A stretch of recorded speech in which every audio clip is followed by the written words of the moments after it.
Here is the story of simple Abigail Martin of Vermont, who became the notorious Jackie Lamont of New Orleans, in W. Somerset Maugham's most moving portrait of a woman in love. I'll be loving you always. But this man, Robert Manette, lived in the shadow of the law, and Abigail, who became Jackie, moved from ecstasy to terror in the arms of the man she couldn't stop loving. Whatever made you think you could get away with it? I love you, Robert. What are you doing? You mustn't go through my pocket. Robert, where did you get all that money?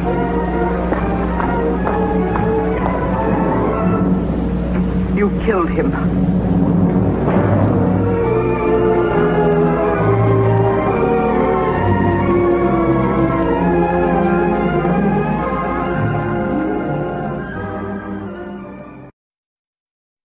The following is a paid advertisement. Really? A paid advertisement? Wait, the B-Movie Cast got paid? Yes, the following is a paid advertisement.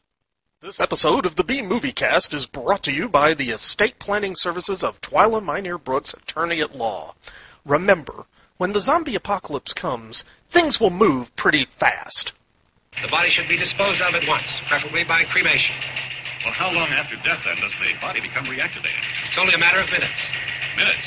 Well, that doesn't give people time to make any arrangements. No, you're right. It doesn't give them time to make funeral arrangements. The bodies must be carried to the street and burned. They must be burned immediately. Soak them with gasoline and burn them. The bereaved will have to forego the dubious comforts that a funeral service will give. They're just dead flesh and dangerous. So don't leave your estate planning needs until the last minute, because you don't know when that last minute could come. Call Twyla Minear Brooks, attorney at law, at 859-351-2294. That's 859-351-2294. Remember, when you go, you don't want people saying, "Yeah, they're dead. They're all messed up." Twyla Minear Brooks, attorney at law, is licensed for practice in the state of Kentucky. Consult your local attorney for matters outside of the state of Kentucky. Command mark. The time will be running at X minus 20 seconds. Mark. 5, 4, 3, 2, 1. Fire.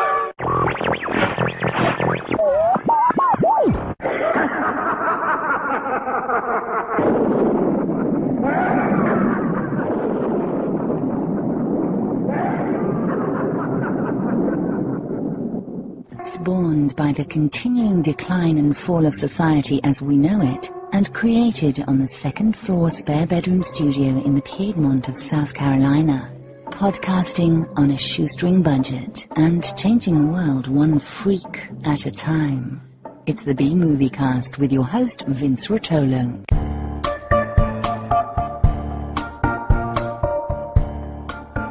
From coast to coast and worldwide via the internet, this is the B-Movie Cast, the podcast of unusual film and television.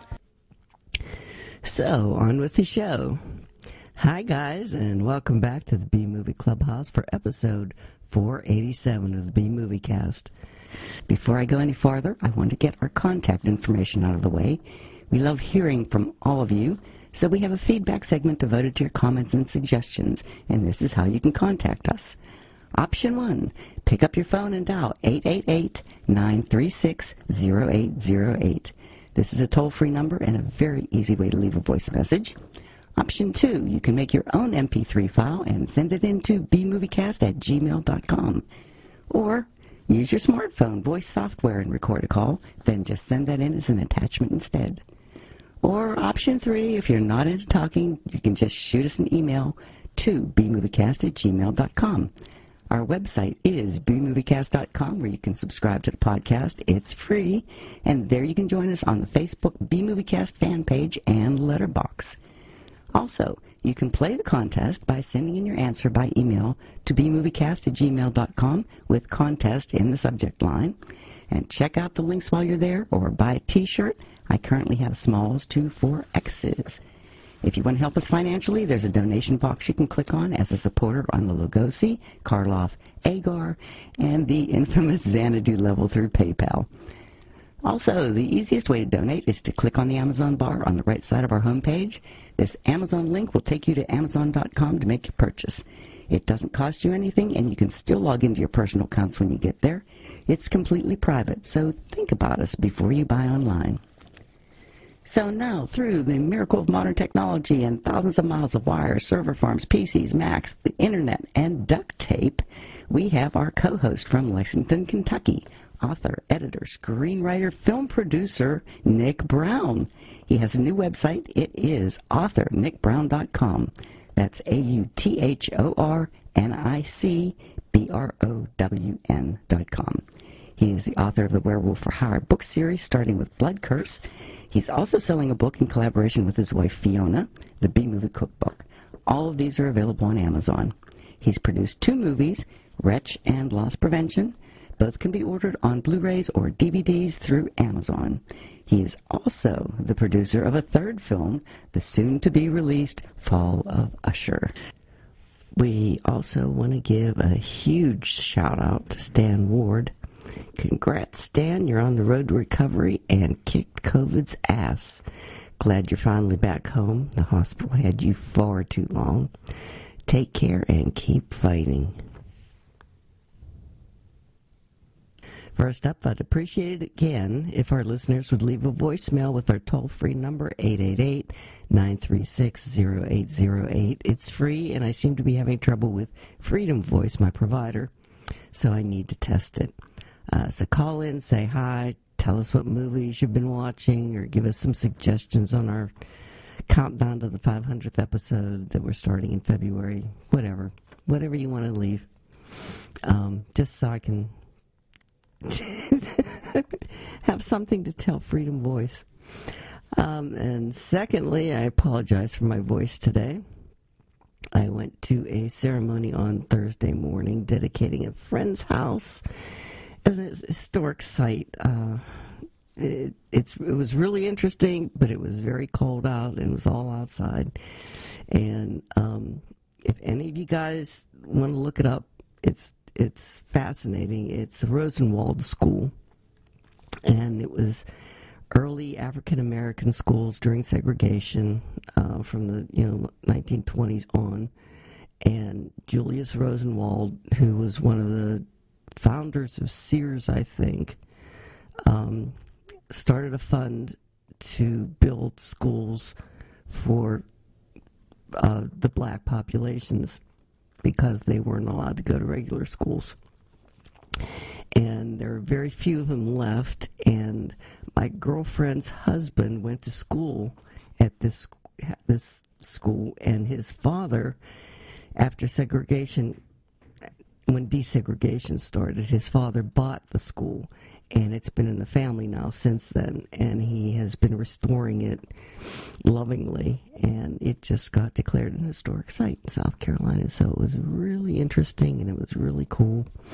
And look up Julius Rosenwald and the Rosenwald schools. Oh, awesome. Yep. But that Thursday was, I guess, the straw that broke the camel's back, and I have bad sinus infection. So I'm going to do this intro, but Nick's going to do the contest and feedback today, so I don't end up coughing all through the cast. Besides, I'm on a lot of cold medication, and my brain's not working too well right now. We forgive you, Mary. Don't worry. We understand. Don't worry. So today's movie is a Juan pick. It's the beginning of our Christmas series, so it is aptly named Christmas Holiday from 1944. It's a crazy Juan pick. Okay. Whoa. I'm gonna go ahead and make my call right now on this. Okay. You just said it was aptly named. Well, it is. This was the most Christmas movie I have ever seen. It's right up there with Die Hard. No, Die Hard was much more of a Christmas movie than this. This Christmas was an incidental that occurred, and they just said, I bet people would come see this depressing movie if it were named Christmas Holiday. And they released it in like July. Well, because they thought it was so depressing that nobody would want to watch it. Oh my God. What is the deal with with studios releasing? Okay, about 15 years ago or so, there was a movie that came out called Reindeer Games with Ben Affleck, and it was set at Christmas, and Christmas featured fairly heavily in it. Not as heavily as Die Hard, but definitely heavier than Christmas Holiday. Okay? Reindeer Games was released in February. It's like, okay, what are you thinking, studios? Capitalize on the big C. Christmas, come on. You're going to make a movie with Christmas in it. Release it for Christmas. Rage. Maybe they didn't have maybe they had post-production problems or something. Yeah, whatever. Well, I want to say this, okay? I want to interject right now. The movie was actually filmed. It's got a 1944 date on there, but it was shot in 43 during the Christmas season.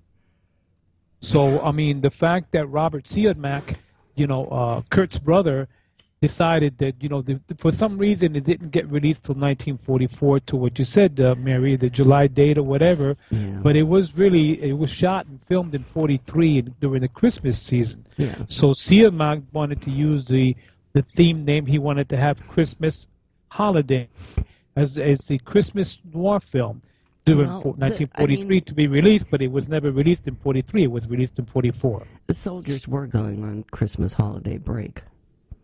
Mm-hmm. Yeah. Okay, well, this is a cult noir classic with a weird twist since the crime was in the past and we see through flashbacks. It's based on the 1939 novel of the same name by W. Somerset Maugham and stars Gene Kelly and Deanna Durbin. It's not a musical. I think it's a musical, but Nick says it No, is. it is not a musical, Mary. Okay, gentle listeners, I want to take a moment to describe a conversation that I had with Mary. Nick. Yes, Mary. Juan sent us this musical, and it was full of singing and dancing. And I don't like musicals. Mary, it has Gene Kelly in it. I would expect it to be a musical. Mary, whatever. Mary was a little grumpy and high on meds at this point, by the way. So, at this point, I watched the film with Fiona, and we both looked at each other when it was over and really asked what medicine Mary was on, because apparently she was tripping balls and had a much different movie experience than we did. Okay? Now, it does have Gene Kelly in it, and he does not dance once. Yes, he does. No, he doesn't. No, he doesn't. He doesn't. The other guy does. Yes, that's what I said. Gene Kelly doesn't dance, Mary. Okay, I want to say this. The key factor to keeping this film not a musical, quote unquote, with a musical theme name of Christmas Holiday is the fact that Deanna Durbin, who was a major star in the mid-30s through the late 40s doing musicals and dancing and singing. She was an opera star. But the fact was that in this film she had a couple of numbers where she sang, but Kelly, you think, oh my God, Deanna Durbin and Gene Kelly, there's going to be a lot of dancing like Fred Astaire. They're going to be dancing all over the place. No, it's not, because Kelly doesn't even sing in this film, and he doesn't dance. So therefore it takes him away from the musical side of his so-called career. If you look at his filmography, this movie is placed as one of the ones because he had a lot of dramatic roles. He had like maybe 8 to 10 films that he dramatic roles where there was no singing and no dancing. And this was like the first one that he did in 44, and then he did the other one in 48, which is called The Black Hand, which was a story about the Italian mafia back in the 20s. So therefore, that's the reason why, Kelly in this film is not, well, he's a musical star, yes he is, but not in this film. Okay. So anyway, the whole point here is the whole point here is that Mary was high. Oh, and okay. while Mary was high, she envisioned that, Deanna Durbin singing 2 songs, and there was one bit where people danced. And I'm not even talking a musical number, by the way, folks. We're talking at a club, they danced to music. Okay. So because that occurred once, and there was some singing at the church in the church scene. Yes. I don't want to shortcut this. So from all this, Mary's fever dream of being high whilst watching the film resulted in her calling me up and telling me it was a musical. Well, there were a couple symphonies in there. They went to symphony. Yeah, and that doesn't make it a musical, Mary. Amadeus was not a musical.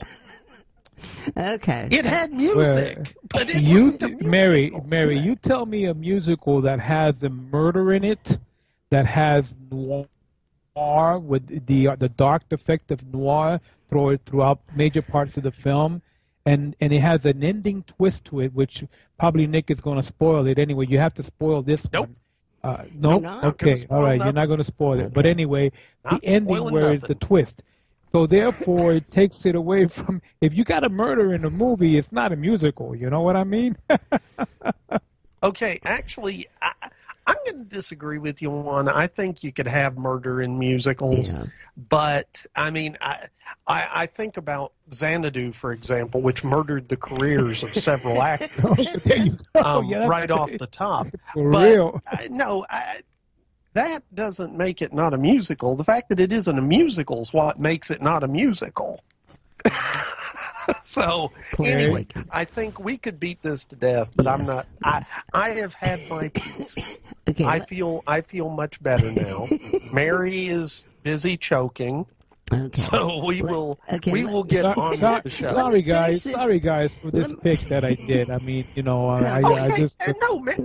don't be sorry, Juan. I enjoyed the film. Yes. But it was not a musical. That's my big thing. Okay. It's like let me finish this intro and you guys can keep talking. And then I can shut up. Okay. Go ahead. It's a very well told story. It takes place over one Christmas Eve and Christmas Day. There's a lot of musical interludes. It has beautiful film work, and it's a lot less depressing ending than a normal film noir. So if you're into obsessive story of killing and unwholesomely close mother-son bond and abusive relationships, then this one is for you. I watched a good print of it on YouTube. At this point, I'm turning it over to you guys. I did enjoy it. I really did. Well, I tell you what, before we go any further into this musical, not musical, I think we need to go ahead and do the contest. Agreed. Would that not be appropriate? Yes, that's very good. Okay. So you start Mary out. is going to. I'm going to pick the balls, but. Okay, well, first, let me, Mary has all the balls. Yes, that was a double entendre. I am going to read the contest prizes for number 487. Okay. So, and Mary has sent me a detailed Word document to read, so I am not going to ad-lib. I am just going to read what Mary has written. Really? So... the answer to the answer to the contest is Simon, King of Witches from 1971. Our first movie today has been donated by Patrick Kelly. It is a Blu-ray. V is for Vendetta. According to Patrick, this 2005 film is based on the 1988 DC comic series by Alan Moore and David Lloyd. Okay, I lied. I am going to ad-lib. It's not just according to Patrick. It's according to the world, Mary, because that's how it was. Well, anyway, that's what Patrick wrote to me, so I just say according to Patrick. I know. I'm just playing. So the screenplay was written by the Wachowskis and the siblings behind the Matrix film series. Hugo Weaving, who I love, by the way, that's Nick ad-libbing again, plays the terrorist V. who wears a Guy Fawkes mask while attempting to foment revolution to bring down the fascist regime, which has taken over the UK in a stranglehold in this dystopian future. The producers intended to release the film on the 400th Guy Fawkes night, but production delays foiled their plans. Curses you, production delays. Okay. By the way, I do remember this film as being one, I believe it was Natalie Portman that was in it, and she had to shave her head for the film. Wow. And that caused quite a stir at the time. I'm not sure why it caused quite a stir, you know. I mean, Charlize Theron pretty much shaved her head for her role as Furiosa in Mad Max, but whatever. Anyway, carry on, Mary. Okay. That's our first winner. Who's the winner? Winner is Matt Kowalski.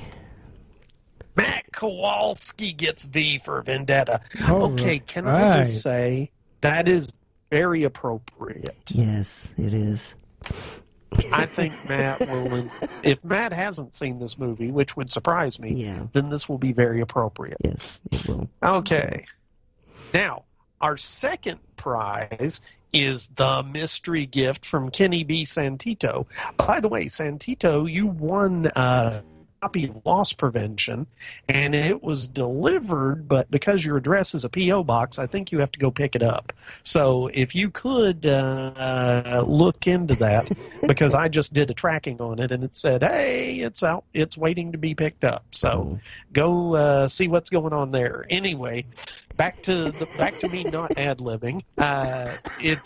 The prize is guaranteed to be worth more than the 2 minutes it took for you to enter the contest. It's guaranteed to be a DVD or Blu-ray, book, and or magazine, and some knick-knack, and something from south of the border. Perfectly legal something, of course. Again, if you win, tell us what it is. Yes. All right, so who's the winner of the surprise package from Santito? And the winner is... Santito.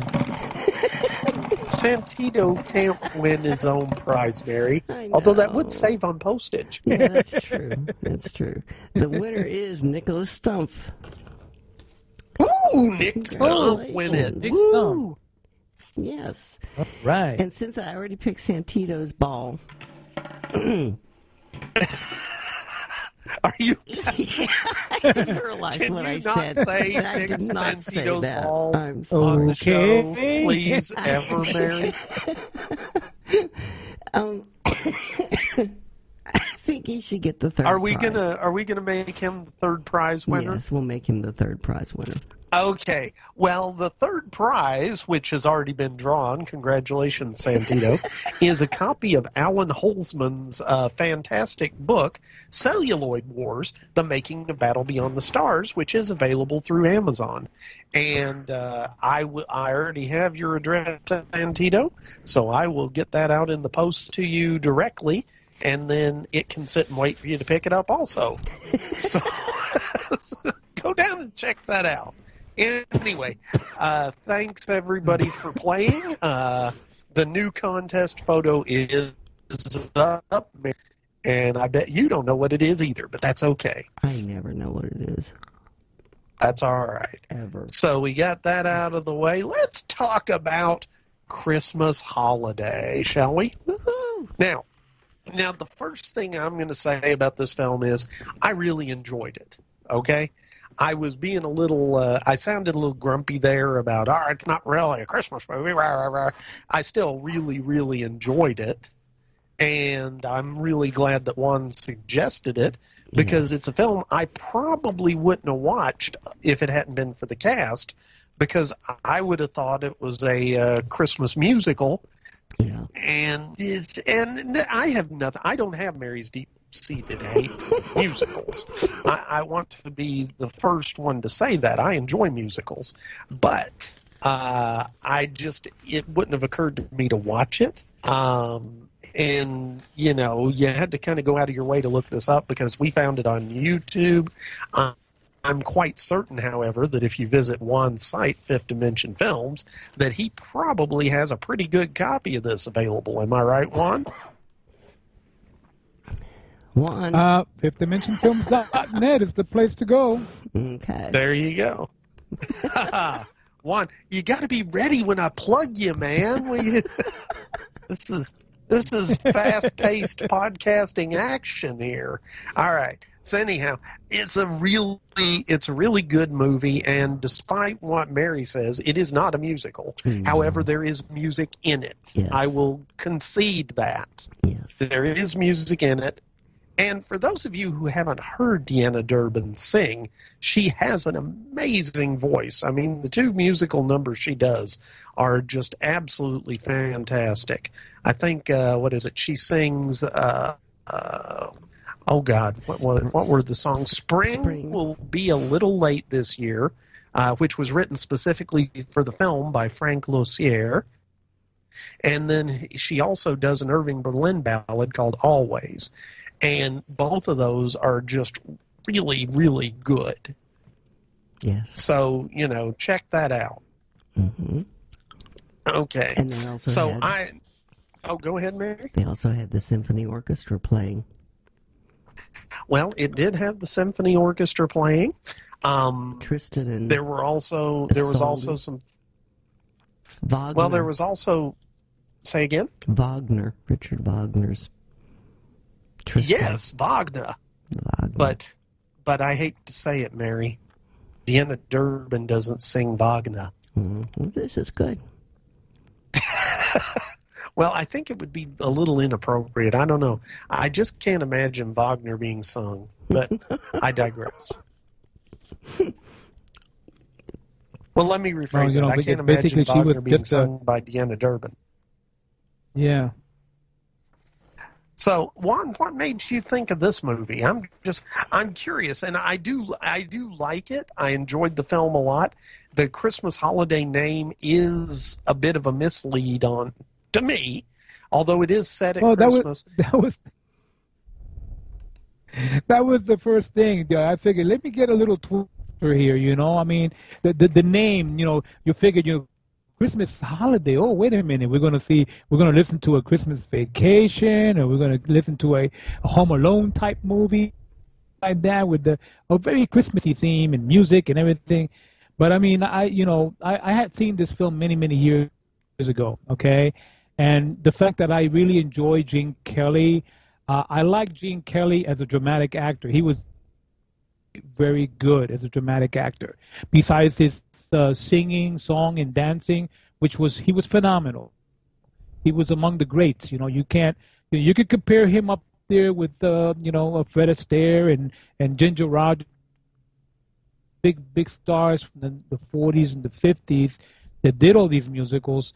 But he was right there, and the fact that this particular film, didn't cast him as doing all these, dancing on top of chairs and here and jumping there and flipping over here and flipping over there and singing, and I said, wait a minute. So and then the character that he portrayed, towards all the way to the end, it was kind of, to me, and I said, well, it's got a different twist to it.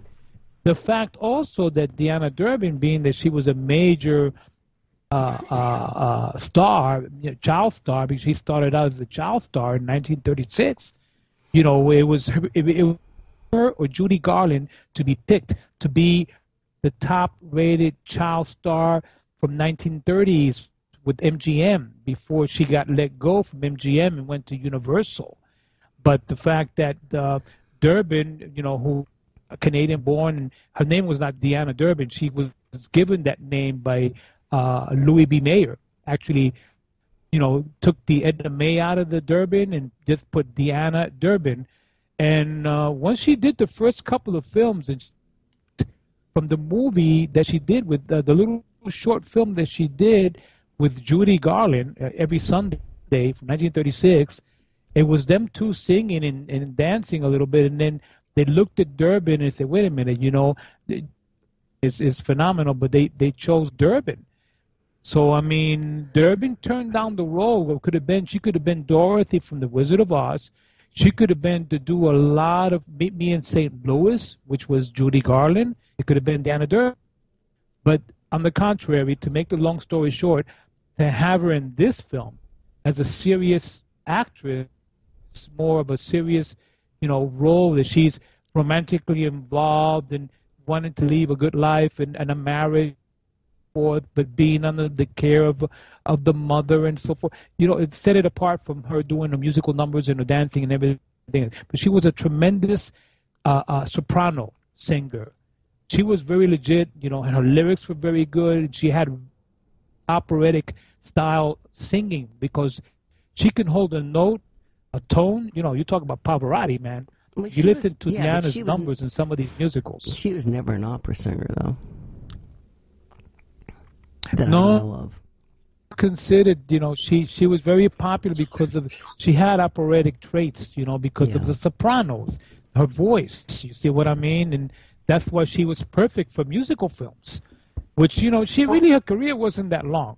But that's the reason with this film, to answer your question again, Nick, why I picked this film to have, because of the main characters involved in the film and how it sets them apart from what their destiny was supposed to be, the stars in musicals and singing and dancing in films.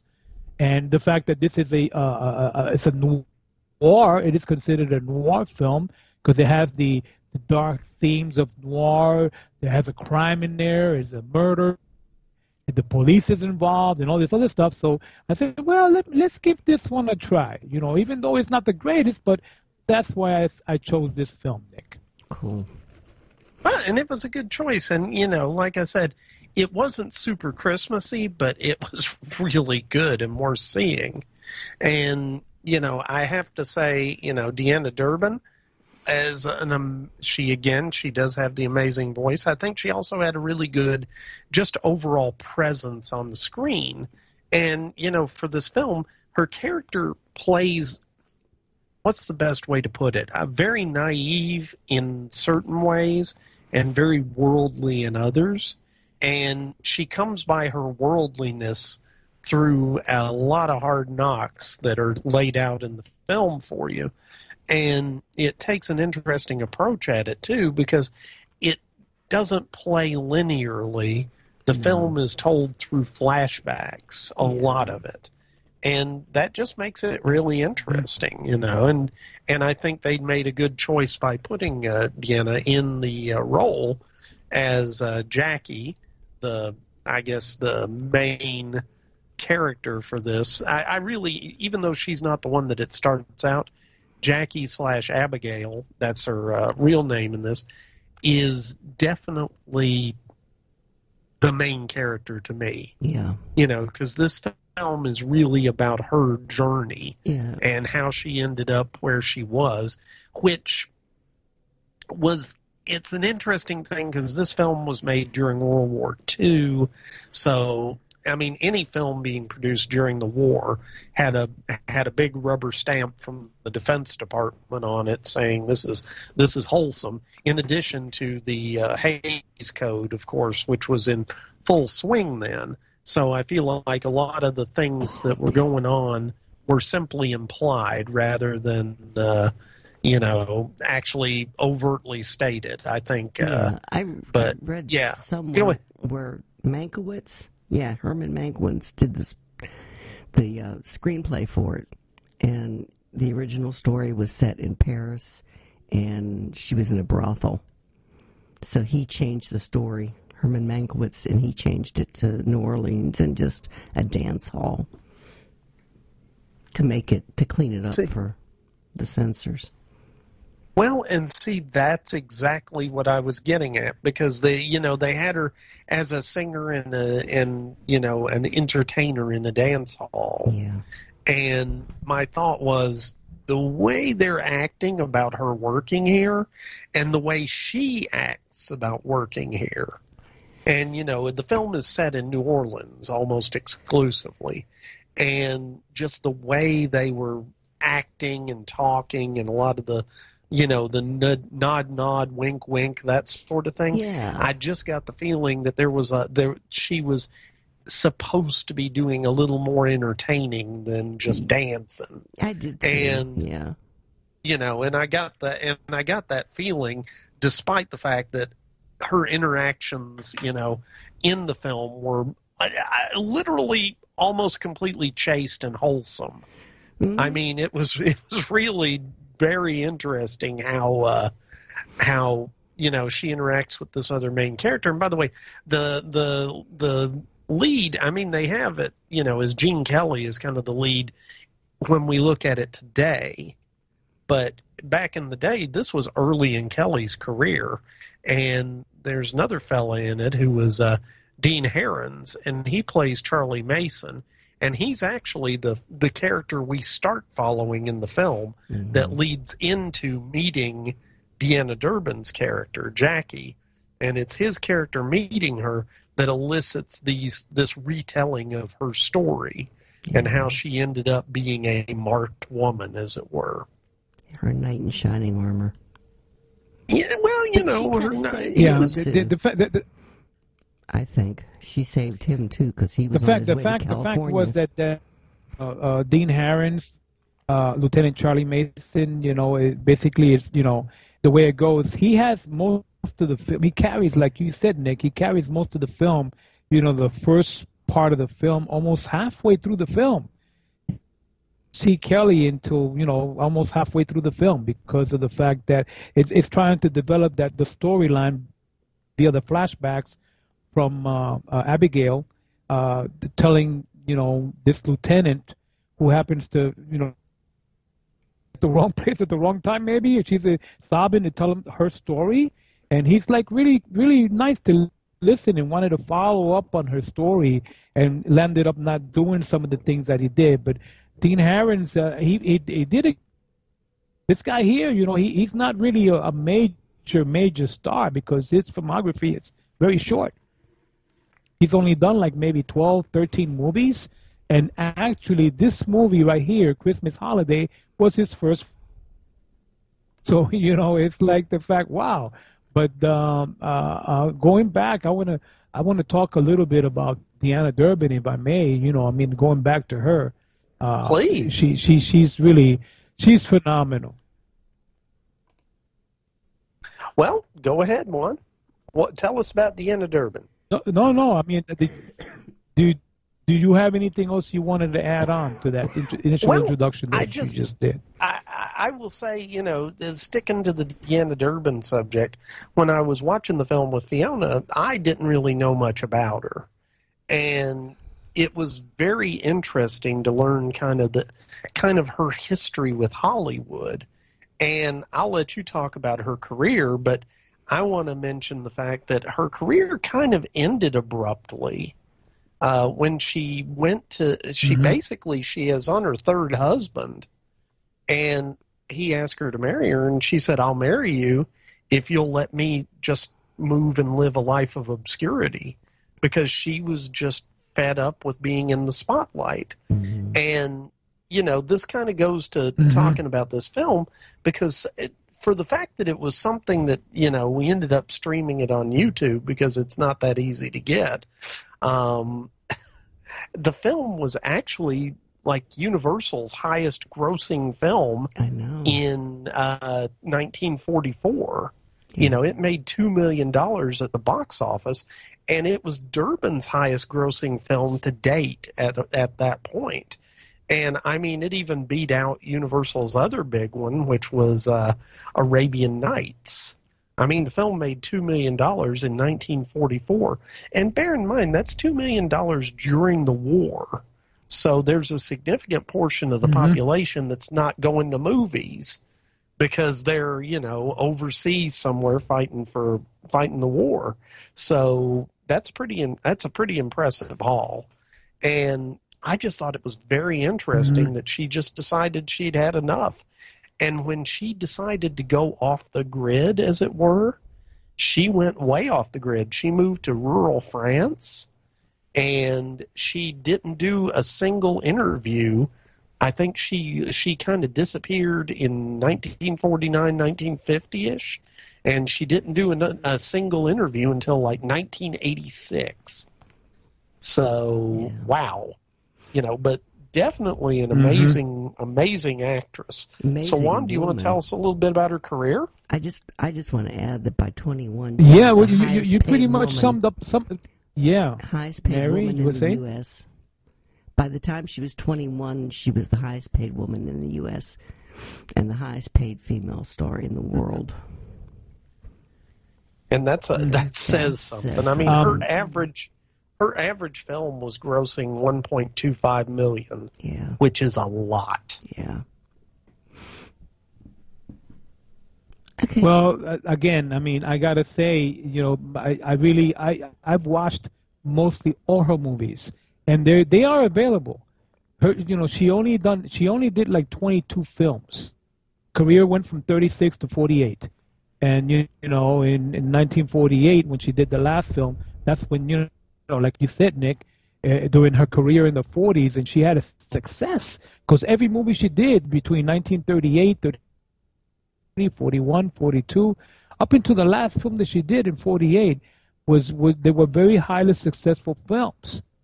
And basically it all was because of the first film that she did after she did the short with Judy Garland in which was the Every Sunday. It was only 11 minutes long, by the way. And it was a short, it was an experimental thing that Louis B. Mayer wanted to put together because he wanted to see basically the talent of Judy Garland and Durbin. At that time in '36, Judy Garland was only 14 years old, and Durbin was about the same age. They were 13, 14-year-old girls. And believe it or not, they both got picked. I mean, Louis B. Mayer said, "Wow, he was very impressed." He said, well, we got to pick one or the other, but they decided, no, let's pick both of them. So they picked both of them, and in the end, he Durbin and not keep Judy Garland, but because her contract kind of expired with MGM, she went with Universal. Universal picked her up, and then they picked Universal Studios got Deanna Durbin at a time where they were in crisis. 1936-37, Universal was at a crisis where they almost were going bankrupt, guys. And Durbin, believe it or not, when she did the film Three Smart Girls in 1936, and the movie that saved Universal Studios from going bankrupt. So at 17 years of age, she was already like considered a Academy Award winner, like a Juvenile Academy Award winner, and went on to do that. She became very well known with the musicals and everything else, and then she tried to take her pick on doing a little drama too, because she just didn't want to get stuck in the musical, singing, dancing type routine. So this movie in 1943, Christmas Holiday, and then in 1945, she did another film noir movie, which was pretty good. It's called Lady on a Train. And that was really good because, again, there was no she didn't sing in that movie at all. She didn't dance, she didn't sing. It was strictly noir in that one, in Lady on a Train. A very good movie because that was based on one of Agatha Christie's novels. But to go on, just to say her entire early life and a career, how she really, Louis B. Mayer looked at her as like a major star, which she did. He wanted to keep her with MGM, but things went awry, and then again, she went was with Universal, dropped by them. and Garland ended up staying. What? She was dropped by MGM. She was what? Dropped.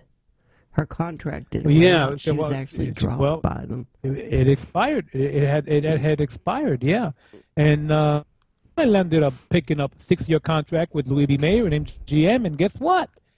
Judy Garland became much more famous than Durbin because when she did The Wizard of Oz in '39, that really put her on the map. And then after that, it was started Garland, and she went on to do Meet Me in St. Louis and all these musical numbers, and Mickey Rooney came in. She was doing movies with him. And Durbin just stayed in the background there and doing the movies that she did were really good though. You know, she was under contract with Universal. You know, they gave her the professional name of Deanna. She was only 14 years old when she did the first film, Pretty Smart Girls, in 1936. And by the way, the producer of that movie, Joe Pasternak, who wanted her, he went on to do almost 5 or 6 of her movies between 1936 and 1939. All were produced by Joe Pasternak because he wanted to borrow. Basically, what he wanted to do, he wanted to grab Judy Garland from it, but Garland wasn't available. So he said, "Well, let me grab Deanna Durbin." She wasn't with MGM, so he casted her in Three Smart Girls, and bingo, it became a multi-million-dollar hit. And from then on, that's when Durbin went on to do one movie after another movie after another movie about musicals and singing and dancing. But then, like you said, Nick, later on, in the 40s, she just became kind of like tired out being the girl, quote, girl thing, you know, where she's wanted to be more dramatic and wanted to be more, you know, a serious actress. And she just gave it up at the end there, you know, when the last film that she did in 1948, she said, well, you know, she did so many of them that were really good. You know, you got to watch some more of her movies. You can see she was a beautiful persona on the screen. She really, I tell you what, the movie I really liked her in, Up in Central Park from 48, that was the one before she did the last one, which was For the Love of Mary, with Vincent Price. She was in a movie with Vincent Price. So, you know, that was a really good movie. And then, lo and behold, like you said, Mary, she became one of the highest paid women in the United States. In 1960, she topped Betty Davis. She topped a lot of the major actresses that were in Hollywood during that time. She was making her salary was like one of the biggest. I mean, she was making millions of dollars. You know? So, and again, you know, in the end, when it all boiled down to the very end, they gave her a retirement. She wanted to get out, and they wanted her to keep doing movies after 48 because she was still young. 1948, she was still very young. But she said, nah, I'm calling it quits. And, you know, there was a lot of movies that were scheduled to be shot and made, and she never did. So then the studios decided to say, you know what, let's just give her a retirement severance income, you know, to go and retire her from films, and that she can go on and live her life. And that's exactly what she did. So, I mean, she missed the role of being My Fair Lady. She missed the role of being a lot of major musical movies from the 1950s. She could have continued to be one of the highest paid musical stars of the time. But in a way, you know, for the period that she was between 36 and 48, I got to say that Deanna Durbin was a great actress, a great star. Can you imagine her being in movies like Kiss Me Kate, The Student Prince, you know, and a lot of these other major musicals that came out in the 50s? You know what I mean? She would have been tremendous. But again, I see what you're saying there. You know, I see what you're saying there, Juan. I think one thing, though, the way you say it, you know, you say she missed the opportunity. It was an intentional choice on her part to get out of there, and I think she would have been good in those roles. But when you say missed, that sort of implies that she wanted it and didn't get it. I mean, the studios were chasing around after her. They were chasing her in the 50s to be in. They wanted her, you know, London's West End wanted her in a production of Kiss Me Kate, and MGM wanted her for The Student Prince, and you know, she turned all these down. And I also thought it was interesting that the third husband was actually producer-director Charles David, and he did both French and American films, and he actually worked with Durbin on Lady on a Train in 1945. And, you know, at this point, and he married her in 1950, and like I said, she moved to rural France and just dropped off the map from the studio system.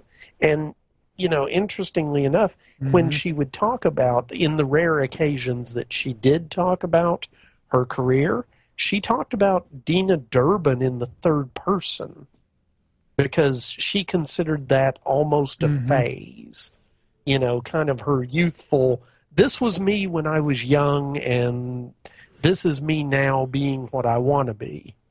And so I agree she would have been brilliant in these later films, but I just don't feel like she missed anything with it because missing it implies that she had a desire to be there. And I think Deanna Durbin, more than most people in the film industry, seemed to know what she really wanted out of life and was willing to literally take the money and run when the opportunity hit.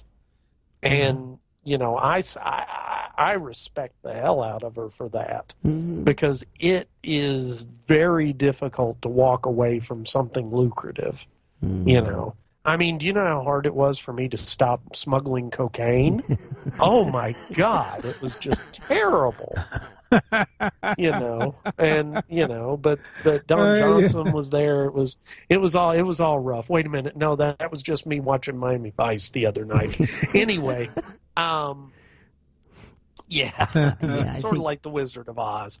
But anyway, I agree with you, though, Juan. She was an amazing actress. And I think, more to the point, just an amazing human. Yeah. Wow, I think I killed. No,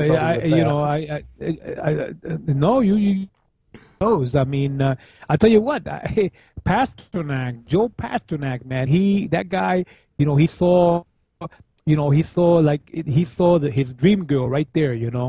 He made 10 movies with her, and all became blockbuster hits. This guy was smiling all the way to the bank.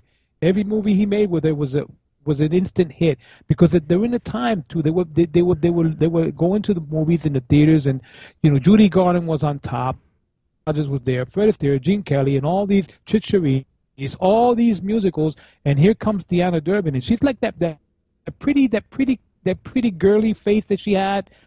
I mean, it's like really put her even more on top because they look at Durbin, they look at Judy Garland, and they say, wow, there could be comparisons there.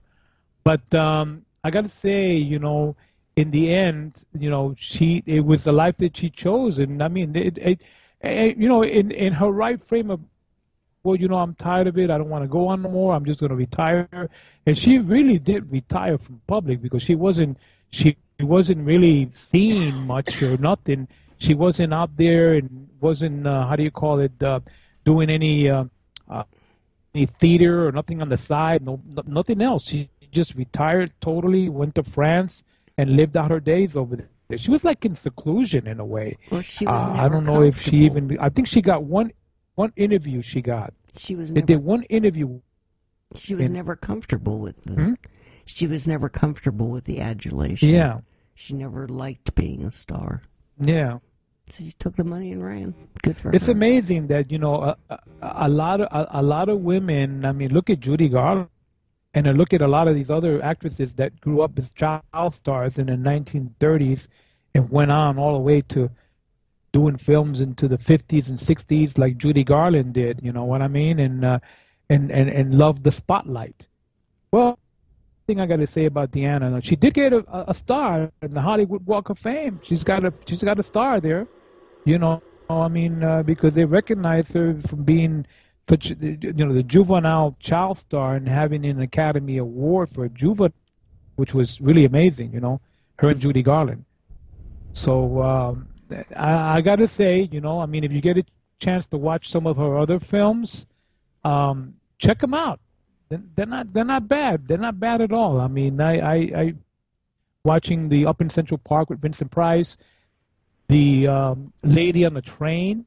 That's another noir with her in it, and and not all the musicals, but I mean a couple of them. But let's go on and talk about a couple more actors here, and then we can go ahead and start with the give it to Nick here. I want to talk about 3 real quick stars in this film.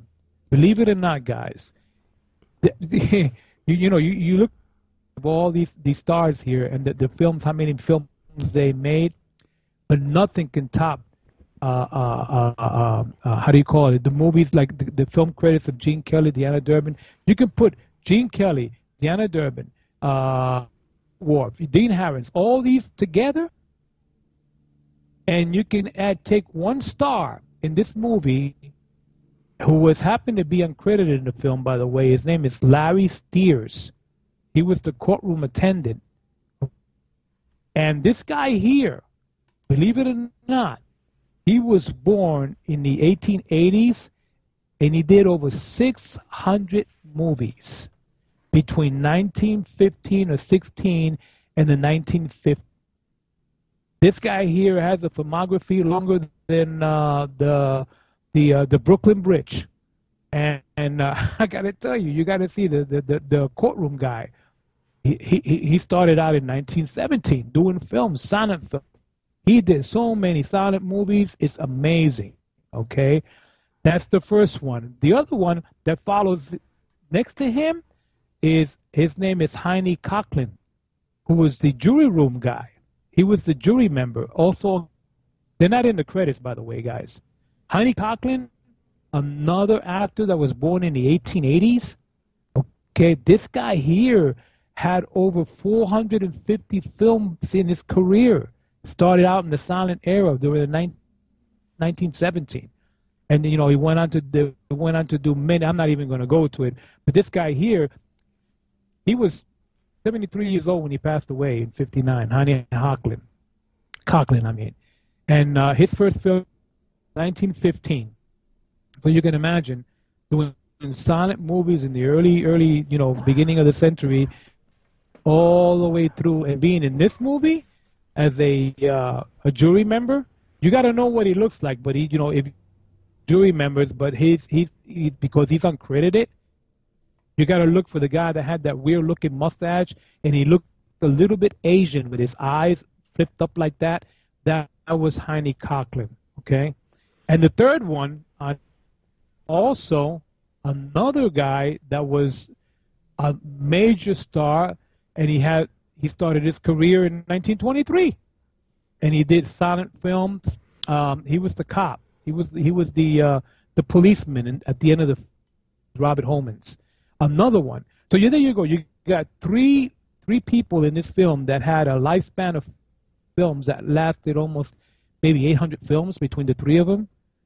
Not comparing, Dean had a very short career, and of course Gene Kelly had a very, very illustrious career, and the rest of these ones that were here. Now the other leading lady here, Gladys George, she was an actress that did films. She also did movies. She started out her career in silent films in the 1920s, and Gladys George was beautiful actress. And she died in '54. She was very well known in some of the movies at the Roaring Twenties from 1939 with the Agni. She was in Flamingo Road, The Maltese Falcon, but she also did films in the 1920s, 1924, 26. So her career started out basically in 1922. And Gladys George is a very, very beautiful lady, an actress in films. And she was in this movie. So, the casting for this film, that the producers and the director did, you got Robert Siamak, Kurt Siamak's brother directing this film. He said, I'm going to get a good cast of people for this movie, even though the last 3 or 4 are uncredited. They're there, but you got to know who they are and what they did. If you see them, you would recognize them in earlier movies. The other actress I want to talk about is Mrs. Manette, okay, who was the mother. Okay, her name is Gail Sandergard. She's excellent. She was a big star. She Gail Sandergard. You look at her, and she's got that horror personification because she did the movie The Cat and the Canary in 1939 with Bob Hope. She was like the evil lady in that one. And she was also in the 2 Sherlock Holmes movies, The Spider Woman and Spider-Woman Strikes Back. Those two movies, and the Spider-Woman Strikes Back is the one with Rondo Hatton.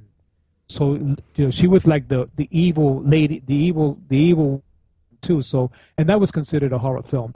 So Gail Sandergard, she did a movie with Bette Davis, and I got to mention The Letter, that she was with Bette Davis as a supporting role, and her role in that one was captivating. They looked at her over Bette Davis, and that was The Letter was like a film. It was a film noir from 1940 with Bette Davis. The Sandergard, she was also the lady that was going to be picked, believe it or not, be the Wicked Witch in the Wizard of Oz movie. But for some reason, she didn't get picked out of that role, but she also was inspired to be the evil queen in the Walt Disney Snow White, to be doing the voice and portraying the voice of the queen in Snow White. So Gail Sandergard has been around. She's got a pretty lifelong career, starting in the early 1930s and stuff like that. And again, an actress that was born in the 1899. So there you go. That pretty much wraps up the entire, except for the few. You got Richard Wharf and the other guy, David Bruce, that was also, and his career is very short. He really didn't have films. He's got a filmography, but it's not really, really huge like some of these other actresses and so forth. But and that's pretty much winds up the cast of Christmas Holiday. Now you got to kind of like see ones I told you about: Heine Cochran, Larry Steers, and the cop, Robert Holmans. And you could see they look pretty old already, but Cochran is the juror member. You could tell. They said, my God, when I saw him in this movie, I said, man, this guy was making comedies in 1915 with Charlie Chaplin. So you could imagine, to be able to come across in a movie like that, the director and the producer, Pasternak and Theodmac, says, man, we got to put a combination of a cast, and they sure did with this one. And I got to hand it to them, to both the producer and the director of this film. So that's my take on the stars of Christmas Holiday.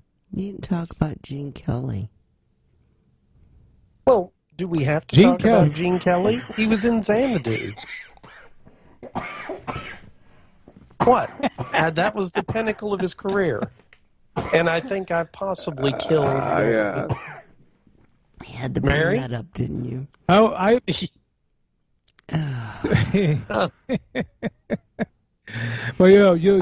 love Gene Kelly when he did animation, when he did the cartoon animation with Jerry, Anchors Away, did the Brigadoon, and he did the other ones. But I tell you what, Kelly was a phenomenal guy, man. Need not say anything about Gene Kelly, because that guy, he was film after film after film. You can go on and talking about all his musicals. I'm surprised he actually appeared in the Ziegfeld Follies, the 1946 version of the Ziegfeld Follies, and if That's Entertainment, he was in all three movies of That's Entertainment, because his musicals carried on to the three parts of that. But you got to see his dramatic role. He did a dramatic role. His first dramatic roles was like that first one, the first movie that he did, dramatic movie. I really enjoyed that. It was a war movie. It was a war movie from 1944, and then from that he went on. It's called Destination Tokyo, but it had a different name to Destination Tokyo. And then he went on to do he did this movie, and then he did the Black Hand, and he did some other serious movies. But I tell you what, every musical that he's done, it's always been a major blockbuster. And then the stars that were with him, whether it was Carol O'Connor, Fred Astaire, whether it was Judy Garland, whether it was Chit Cherise, whether it was Ginger Rogers, whether it was Leslie Caron, you name it. He always had the perfect combination in every movie that he did. His Xanadu speaks for itself. I loved An American in Paris. An American in Paris is one of my favorites. Oh, yeah, he was. Oh, yeah, he was great in American in Paris. Are you kidding me? Yeah. And, of course, Singing in the Rain. Brigadoon. Brigadoon is one of my favorites. Yeah, you're right. Brigadoon is one. What's your favorite Gene Kelly musical, Nick? Well, okay. I'm obviously going to say Xanadu, so I'm going to take a step past Xanadu, though, and say that the one that I like to go back to, and it's pretty straight up. It's Singing in the Rain. I mean, that's just, it's a fantastic little film. Yeah. Little film. It's a fantastic, highly influential film. And, he has that iconic scene where he's singing in the rain with the umbrella, and he does the dancing around the light pole and all that. And I mean, that was some fantastic stuff. And, when he was doing that, he was deathly ill. Really? At the time. I think he had like severe flu or something of that, but he was super sick. And I guess part of that could be because, I don't know, he was singing in the rain repeatedly while they were filming this thing. But, I mean, he was, and that's the thing, if you look at any of his musical numbers, that man was not just a talented dancer and singer, he was incredibly athletic. I mean, he was just, he was. Yes, he was. He was as good as a gymnast in so many of the things he did. Yes, he was. You cut even to, and okay, I know Xanadu's not the best movie in the world. I hate going back to it, but I'm going to go back to it because you have to think about this. Gene Kelly was 68 years old or 67 years old when they made Xanadu. And he was out there singing and dancing and really working it hard like somebody half his age, easily. And that just says a whole lot about the man. And I do think that he is one of the more influential one of the more influential actors that kind of made movie musicals work.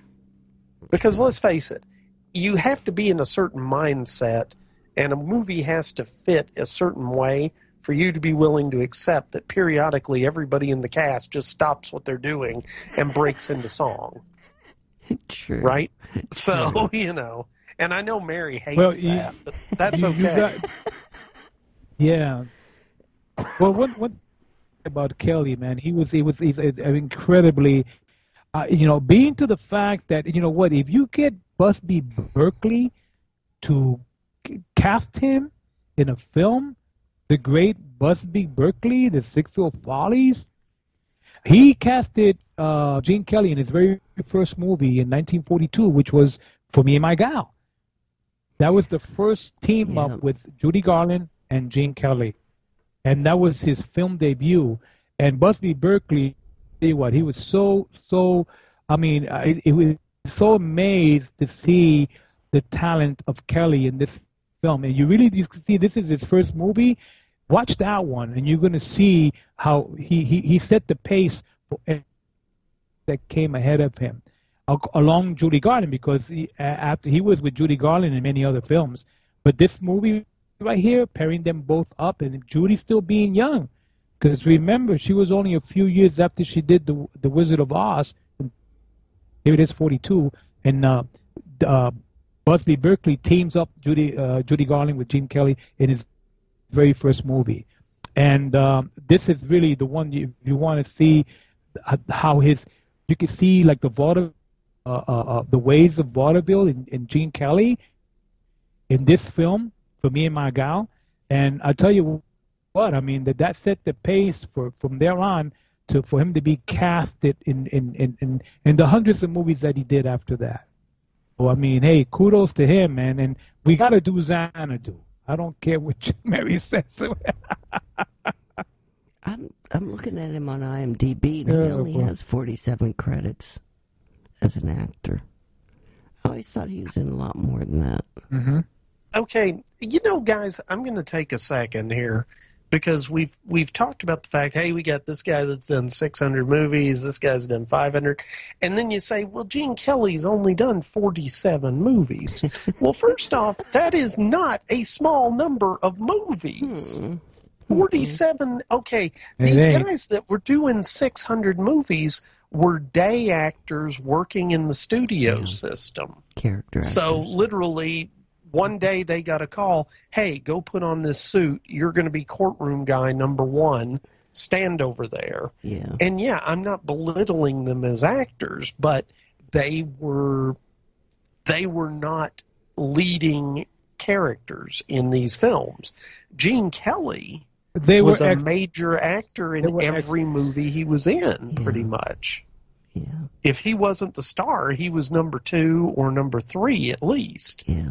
So 47 films. And don't forget, he did a lot of television too, and yeah, it's one of the sad things for Gene Kelly. I think it was about 83 or 84, he had a fire at his mansion in Beverly Hills, and the whole thing burned down. Wow! And yeah, and it was at Christmas too, and it was actually supposed to be faulty Christmas tree wiring that did it. Now, he and his family and his pets, they all escaped, mostly unharmed. I think he burned his hand. But he lost so much of his personal collection of things. Aww. And then, later on, and this was after his death, but in 2008, there was a big fire at Universal Studios. And that apparently destroyed a lot of material that was owned by Kelly that the studio still had. A lot of props, some of the original prints and things like that. So it's really kind of sad that, those things happen. But again, I don't like to judge actors by the number of films they did, though. It's the quality. Mm-hmm. Yeah, you're right. You're right, Nick, on that, because he started out with a musical, okay, in started out with his in 42. All right, but he figured, well, let me see if I can do serious and do drama or do something more dramatic instead of. So the following year, in 43, he did that movie that I told you about, that World War II movie that is actually called Pilot Number 5. A Pilot Number 5 is also known as Destination Tokyo. And he was in that movie with Van Johnson. Cast. Yeah, Marsha Hunt, Van Johnson. But they looked at him, it was his dramatic debut in 1943, his second movie, and they said, wait a minute, Gene Kelly's not cut up to be a dramatic actor, and they said, we back into musicals. The following year, he went back to musicals, and that was it. From there on, I mean, he was all, he went on to do one after the other, and every year he had like 3 or 4 movies per year. It wasn't like he was doing one. In 43 he did 3 movies. In 44 he did 2 or 3. 45, but he was doing major blockbusters. Anchors Away was a major blockbuster. The Sickfield Follies was a major blockbuster. Heck, The Three was a major blockbuster. And then he went on to do the one with Frank Sinatra, On the Town, which was I think that was the only one he did. In 1 year he only did the one movie. Because that movie, On the Town, with Frank Sinatra, man, that took a lot. The choreography for that movie was amazing. Because they actually really traveled all of New York City and went here, went there, the subways here, everywhere. And that took a lot of choreography to do On the Town, 1989. And then he did that, he went back to drama, did The Black Can. Then he went back to musicals again, and he stayed in musicals from there on out. So there you go. I mean, it's pretty much Kelly was amazing musical star, I got to say, and a dancer at that. This guy can kick up a storm. If you put Donald O'Connor, Gene Kelly, Fred Astaire, you put these guys together dancing, or even some of these other actors that were also dancers. You gotta say, wow, wait a minute. You know what I mean? Can you compete with Donald O'Connor? You can't compete with Fred Astaire, who was the king. He might have taken lessons from Fred Astaire. You never know. I just found out he's born in Pittsburgh. Woohoo! And now Mary's happy. Huh? I am. He was born in Pittsburgh. Okay. Hey, And oh, he's only 5'9". I always thought he was taller than that. Well, the movie screen makes you look bigger, Mary. Okay. What do you expect? Okay.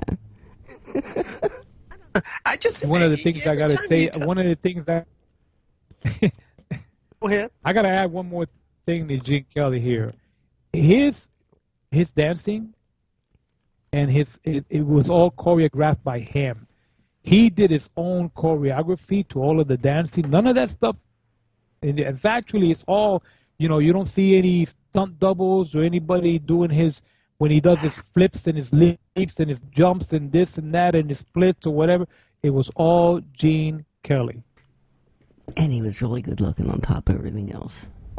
Oh, yeah, honey. He was a tall drink of water. Oh, yeah. My. But now we look at him in this film, which Nick is going to tell us about. Oh, were we talking about a film? Here, I thought this is a different Gene Kelly. It was funny because we almost skipped Gene Kelly, and now we've spent 15 minutes talking about him. So, yeah. But okay. So let's get I'm into. done with the cast. Yeah. Well, this is all right. So let's get on to Christmas Holiday. So again, this film was shot during World War II, and it opens up with actually the graduating class of officers training school, and we have our main character. His name's Charlie Mason, and Charlie Mason he's just been made a lieutenant, and he's very excited. He's in he's in the barracks with his mates, and he's talking to his buddy, and he's like, "Yeah, I've got a flight booked out to San Francisco, and when I get to San Francisco, I've got this ring," and he pulls out the ring, and he says, "I'm going to ask my girl to marry me, and she's going to do it because she's my girl, and we're going to get married, and we're going to have X number of kids, and it's going to be the best ever, and oh, by the way, Lieutenant Mason, here's a telegram for you." And the telegram was from his girl. Now, you would hope that this would be something good, but no, it's not. She's married some other dude. Not just she's leaving him, but she's up and married somebody else already. That sucks. So, that does suck. And he had, this was his holiday. All these guys who just graduated officers training school, they're now lieutenants, and all of them were getting ready to be shipped off to the war. So they were getting ready to go over to Europe, or they were getting ready to go over to the Pacific Theater and, start fighting for, the country and whatever. And the good chance they might get shot and killed or blown up. And so this is a big deal. And their last hurrah is they've got this week or 10 days over Christmas that they're off. And now his buddy tries to convince him to bag his planned trip back to San Francisco. I think they were down in Florida for training, and he's going to fly back to San Francisco. But he's like, no, I'm going to fly to San Francisco, and I'm going to, have a talking to my girl. And I don't know what he's going to try and convince her, because she's already done married this fella. But I got the feeling he was going to, shoot the husband or something. I don't know. That's an interesting thought. Maybe he was. Yeah. Now that you said that, I hadn't picked up on that. I was thinking he was just going to go gripe. But, yeah, maybe he had murder on his mind. Wouldn't that be interesting? Yeah. And that makes what you said earlier about how they kind of saved each other a little bit more apropos, as it were. But anyway, his buddy is trying to convince him to go to New York with him. He won't do it. I'm going to go ahead and fly to San Francisco. Well, the flight doesn't make it because – there's bad weather, and so it's forced to put down in New Orleans. And there's no other. They did that segue because everything was light and happy and bright, and then the storm happens, and that's the beginning of the movie. That's the beginning of the darkness. That's the beginning of the darkness. That's a good way to put it. So they So so he ends up like everybody else who was on the plane. They're stuck in New Orleans. Now the airline, wow, amazing. This was back when airlines actually cared about humans. They're like, oh, bad weather, we'll put you up in a hotel. We're gonna put you up in a hotel, and as soon as we can go, we're gonna get that flight back up in the air, and you guys are gonna fly. You know what happens every time there's bad weather that cancels a flight for me? I don't know about anybody else, but you end up scrambling to find your own hotel room because the first thing the airline says is, act of God, not our fault, and they won't touch it. Mm-hmm. So anyway, I'm done griping about you, Delta Airlines. Sorry. Not that I have anything against Delta Airlines. And if anybody from Delta Airlines is listening, just give me some more frequent flyer miles and we'll call it even. Yeah, really. Anyway, because I've spent more than one night either on the floor at an airport or in an overpriced hotel simply because of bad weather. But anyway, so he's stuck in this hotel in New Orleans, and there's this reporter guy who shows up, and the reporter's kind of a real piece of work because the first thing he says is, "So the plane's been forced down. Anybody dead or anything bad happen?" He's like, "No, just weather." "Ah, that's disappointing. I'm going to go get a drink." And so he goes into the bar, and I guess he looks around for the most depressed-looking guy in the bar. And it just so happens to be Charlie Mason because, oh yeah, his whole last vacation before he goes off to war is ruined. His girls left him. And now his plane is grounded in New Orleans, which, by the way, New Orleans is kind of awesome. So I don't know how it was in 44, but I would not just be sitting at the hotel drinking scotch or whatever. I'd go out and enjoy New Orleans. But anyway. So Charlie is there, and Simon Fenimore, that was Richard Wharf. He's the reporter, and he's like, what's your story, kid? You look depressed. I'm just going to take you down the road here to Valerie de Morode or Morode's place, and that's Gladys George. And she runs a dance hall, essentially. And so they show up, and, for whatever reason, Simon is going to try and cheer Charlie up. And so he takes him there, and he introduces him to the madam of the house. And she takes pity on him, and, they've just heard this really amazing singer, Jackie. And Jackie is Deanna Durbin. And, Valerie de Morode is like, hey, I'm going to have him her come over and keep you company. And again, I get the feeling, and especially when you said that in the book it was a brothel, that makes a lot of sense. Yeah. Because it's much more of what I would call a penance if she'd gone into a brothel. Yeah. And, that's not insulting sex workers or anything. It's just that's the way it was, And gotta say, it's interesting. She sits down. Jackie looks depressed. Charlie is depressed. So they have a couple of drinks. They do a little dancing. Then, she, weirdly enough, invites him to midnight mass. And so he takes her to midnight mass. And in the middle of midnight mass, she just breaks down and sobbing and just, what's going on? And it's kind of causing a scene. And this whole time, all the people that have been interacting with her, except for Charlie, have been kind of standoffish. And they've been kind of making these little snide comments about, plans being derailed and, oh, you've had problems before and blah, blah, blah. And, so she's really upset, and Charlie wants to help her out.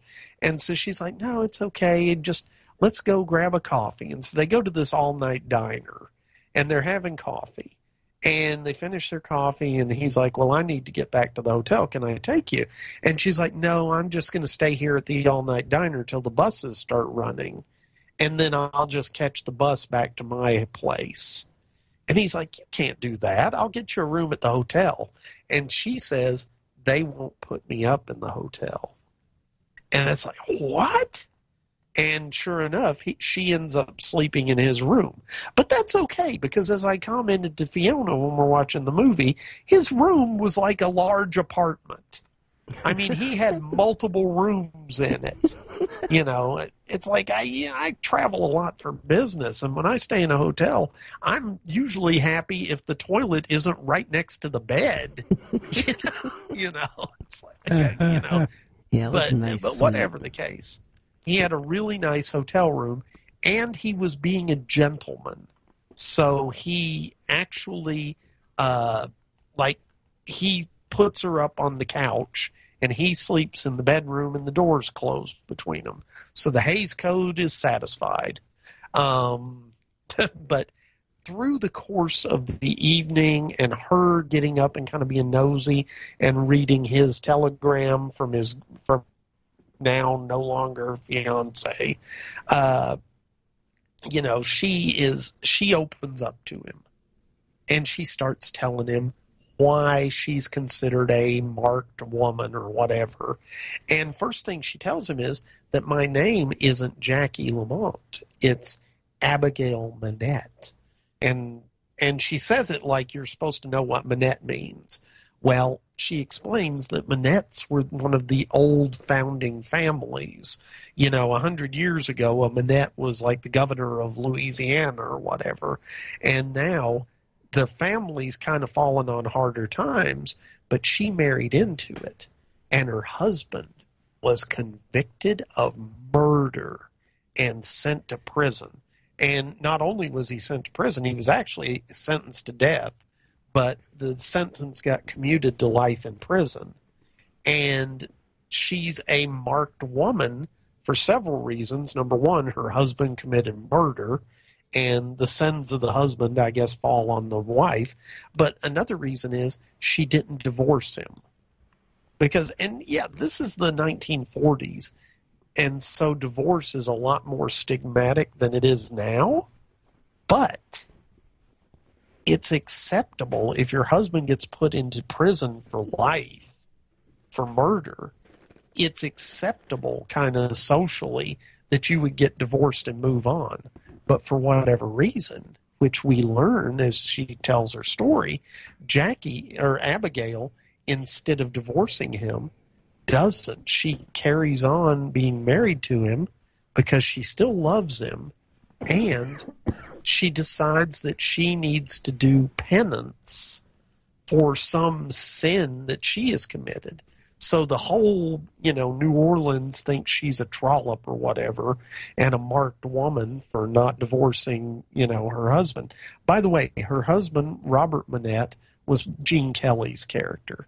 And I'm not going to try and do it in chronological order, but as she explains the backstory, Robert was a wonderful man with an overbearing mother. That's Gail Sandergard. That's an understatement. Yeah, that's a way understated. I mean, she's creepy. Basically, yeah, she was ruthlessly overbearing, and, basically he was the whole world to her. And so she had to give the rubber stamp of approval to Abigail, and I think she did because she thought Abigail was going to be pliable, and she was going to do what she wanted, and she was going to be good for Robert. And to be fair, Abigail was good for Robert. She was trying to get him to stop gambling. She was trying to get him to, be legit, work a steady job, be honest, and everything will be okay. Well, everything isn't okay. One night he comes in, and apparently earlier that evening he had been to see his bookie, and his bookie ended up dead. And somehow or other, Robert ended up with a large sum of cash, which he gave to his mother so his mother could hide it. Because, the police start showing up and asking questions. And if they find the money, that's going to be a motivator. Well, the mom, she's hiding the money. She burns the pants that Robert was wearing the night before because they had blood on them. And he wouldn't tell Abigail what the stains were. And she's seeing all this stuff, seeing the mom burn the pants. She sees the mom hide the money in the curtains. And, you know, her mom actually sews the money into the base lining of the curtains, which I thought was pretty clever. Well, when the police show up after they've arrested Robert, they show up and start searching the house. And sure enough, one of the first things they do is go start checking the base of the curtains. But fortunately for Robert and for his mom, Deanna Durbin's character, Abigail, had seen the mom hide it, and she had taken the money out and hidden it herself. And she did that because she was pretty sure this wasn't going to work, and also because she wanted to understand what was going on. Now, did it really in the end help Robert? No, because he was convicted of murder. And Abigail stood by him that he and his mom blamed her. The mom blamed her for being weak and not helping Robert and not helping her more in trying to cover up for Robert.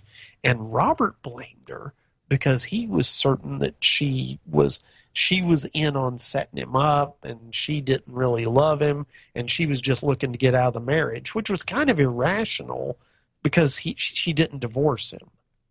Okay? Now, Robert, we learn, has escaped from prison. How convenient that he did that right at the time when Charlie was there to learn the whole story. And this sets up the dramatic ending of the film. I am not going to spoil said dramatic ending for the film, but I will say that you definitely need to watch this movie. It is a really good example of film noir, and also it's just a daggone good movie. Mm-hmm. You know, there were excellent performances by Durbin, Kelly, and Dean Harrons. I mean, all these actors did a great job. It was not a musical, Mary. Calling it there.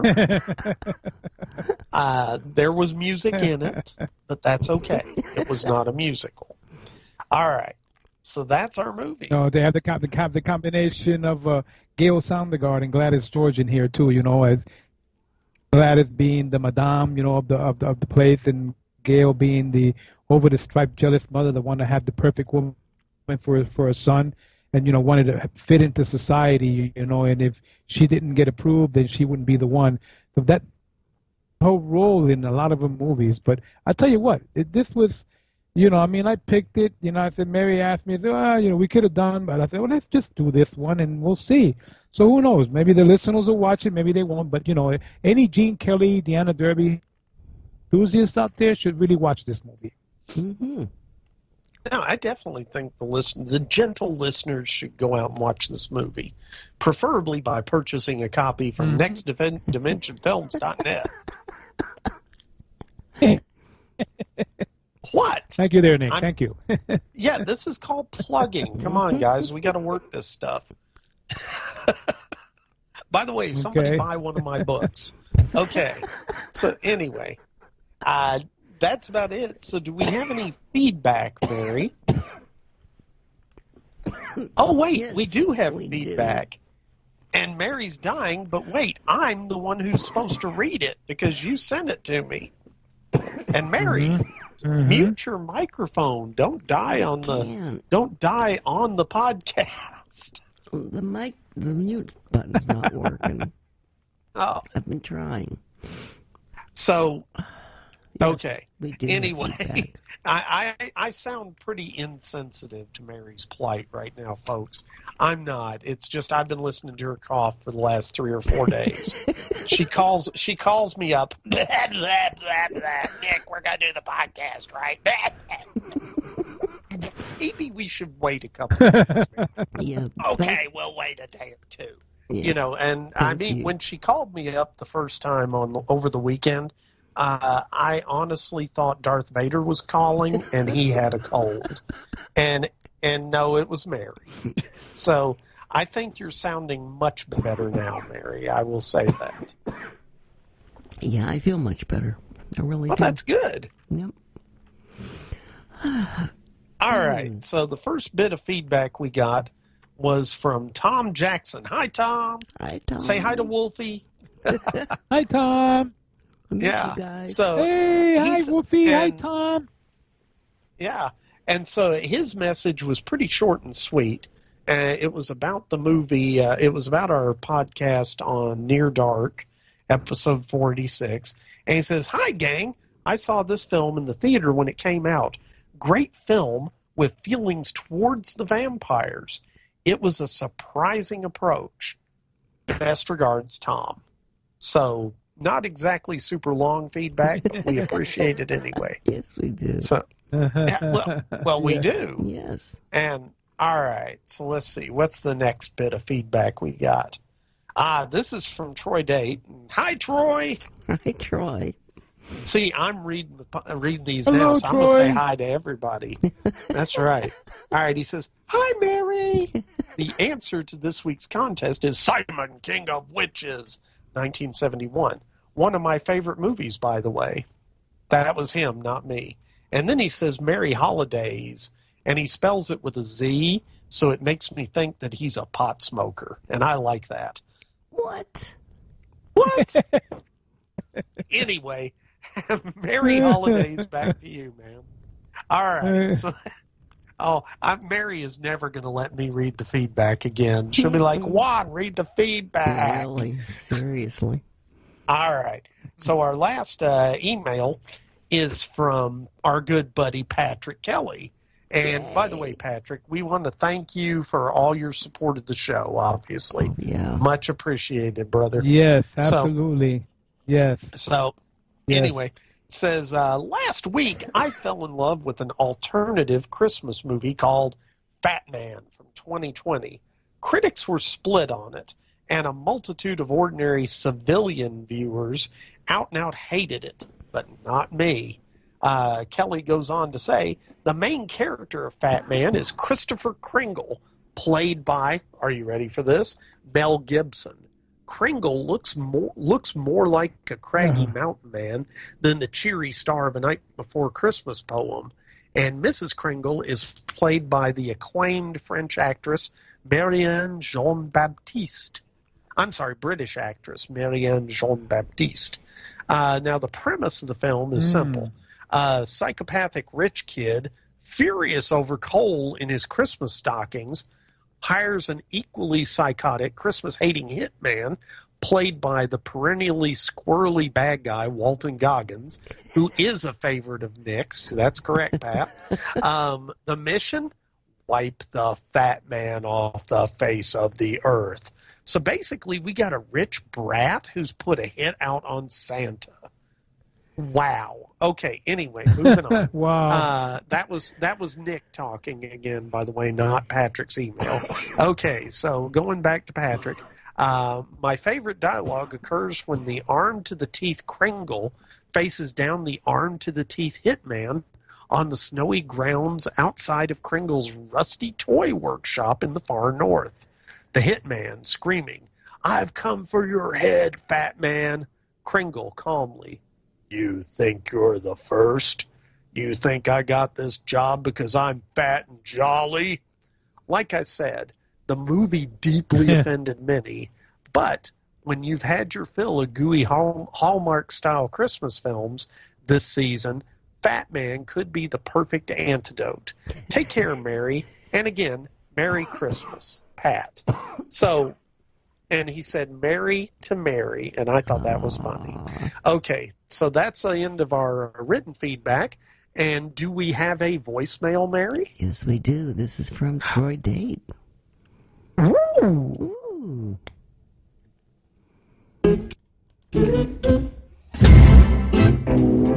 Hey, B-Movie Clubhouse gang. Troy here from the Bigfoot-infested forests of the Pacific Northwest. Loved the latest 2 episodes. Rocky Horror was a blast. Mark Mawson is always so damn entertaining every time he's on the cast. While listening to your latest episode, The Beast with Five Fingers, the idea struck me for a movie named The Skull versus the Hand.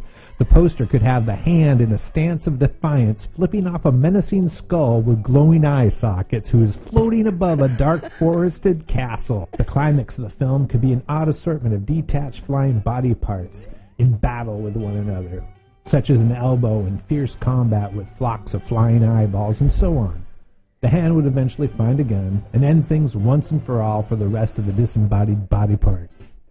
Things have been a little weird around here lately, so I don't know if I dreamt it or not, but I could have sworn you guys were looking for a top 10 list from the listeners.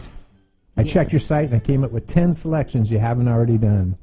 Things from 1989, one of the most hilariously entertaining bad movies of all time. You need to see this movie. Max and Me, 1988. Good in a wrong kind of way, like, smelling a Q-tip after it's been in your ear. Oh. Shrunken Heads, 1994. Flying shrunken heads with superpowers accompanied by a rollicking Danny Elfman score. Mandy, 2018. An over-the-top psychedelic bloodbath revenge flick featuring Nicolas Cage in his best role since David Lynch's Wild at Heart. Beyond Dead, 2017, a micro-budget flick with massive heart, creativity, and effort. The Brain, 1988, super fun Canadian horror comedy. Think David Cronenberg, body horror on a lower budget meets 80s teen comedy. The Video Dead, 1987, fun with a capital F. Zombies emerge from a sinister television set to wreak havoc and hilarity on mostly deserving victims. You'll Find Out from 1940, a fun old dark house romp. Kay Kaiser's band plays a birthday party bash at a spooky mansion where sinister forces run amok. The Greasy Strangler from 2016. This is one of the weirdest movies of all time, starring John Travolta's real-life hairdresser. Spirits of the Air, Gremlins of the Clouds, 1987, a visually stunning Australian art house post-apocalyptic dreamscape. There you have it, my top 10 for the B-Movie Cast, whether you want it or not. Bye, Mary. Bye, Frisky Kickapoo. Troy out. Bye, Troy. Oh, my God. Okay. That was a good voicemail. Yeah, I don't know that we will watch any of those movies for the top 10 countdown, but I'm disturbed by how many of them I've seen. I will say that. And I will also say that Things is a tough one to watch. Wow. That was a movie, they did it on Joe Bob's Drive-In, the last drive-in show earlier this season. And it was part of their series. One evening they did two films that were shot directly on video. I'm not talking like modern day shooting with a digital camera. I'm talking shot directly on a VHS tape. And, despite that particularly low budget method of shooting, the film actually did pretty well for itself, because you could make money back in the day making content to go directly to video stores. So anyway, definitely a good list of films, Troy. Yes. Really appreciate it. And I loved his production value. I know it's better than ours. Well, I know. I want to make a recommendation on the 10 that he picked out. I mean, a lot of good ones there, but I got to tell you, my pick on the 10 is going to be that 1940 flick, You'll Find Out. I mean, it's not a musical, but it is a comedy film with none other than Peter Lorre, Boris Karloff, Bela Lugosi. I mean, this has got a big cast of stars and Kay Kaiser's band. It's a movie. Believe it or not, it was nominated for the best Academy Award for the best song in that movie from Kay Kaiser. You'll find out. But anyway, you'll find out if you watch the movie anyway. Boris Karloff, Peter Lorre, Bill. Can't go wrong with that one. Wow. Good list. Yeah, no, it was a good list. And, I think... thank you, Troy. Yeah, as I said, way too many of those I've already seen. I don't know what that says about me. I think you ought to make his movie idea. Okay, the hand versus the skull, or the skull versus the hand. You know, I think that would be an interesting flick. I'm going to say, though, that the skull ultimately, I think, would win. Because let's face it, guys, a hand can't see where it's going. At least the skull has eye sockets. I'm just saying. Sockets, but not eyes. Well, whatever. let's get all technical. All right, so we got any other voicemails, Mary? Nope, that's it. Well, then I guess that's about it for this episode of the B Movie Cast. And so, since Mary's busy choking to death, I'll say thank you, Mary, for having us on the show. Thank you for possibly giving me COVID Mary. Thank you, Mary, through the microphone. Much appreciated. Thank you guys for accepting my Miss Holiday movie here. Yes, it was a good choice. Hey, it was a good choice, and you know what? We've done all the easy holiday movies at this point, so we've got to start digging deep for holiday cheer, as it were. Yes. So, yes. And by the way, there was nothing cheery at all in this movie, but it was still a good film. The end was Mary. Okay, Mary.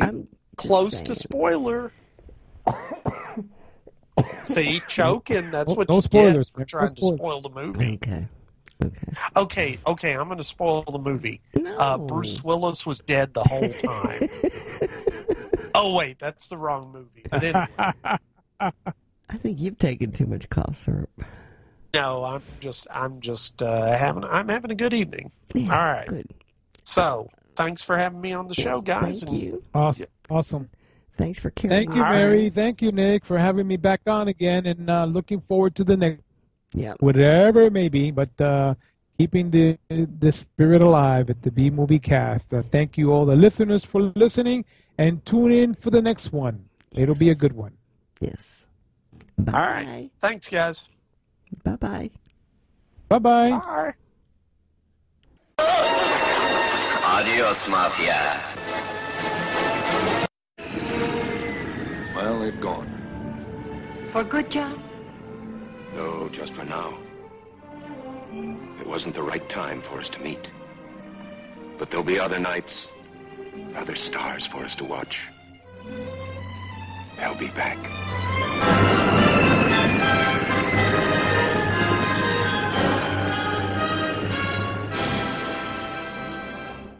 The ghosts are moving tonight, restless, hungry. All right, fellas, here's your story. Greetings, my friend. We are all interested in the future, for that is where you and I are going to spend the rest of our lives. And we cannot keep this a secret any longer. Wait, Captain. I have found evidence of intelligent beings on this planet. Look to the skies. It's the B-Movie Cookbook. Menus inspired by 15 of your favorite B-movies from the 1950s. With teenage werewolves, blobs, and enough cheese for everyone. When we return to our planet, the High Court may well sentence you to torture. But until then, we've got Ed Wood and Vincent Price. There'll be food and drink and ghosts, and perhaps even a few murders. You're all invited. So impress your friends with dinner and a movie with the B-Movie Cookbook. We've got you covered. Get your copy today at bmoviecookbook.com. That's bmoviecookbook.com. Let me see that book.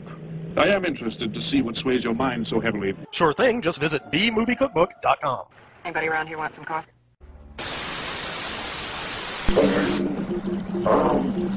Transmission.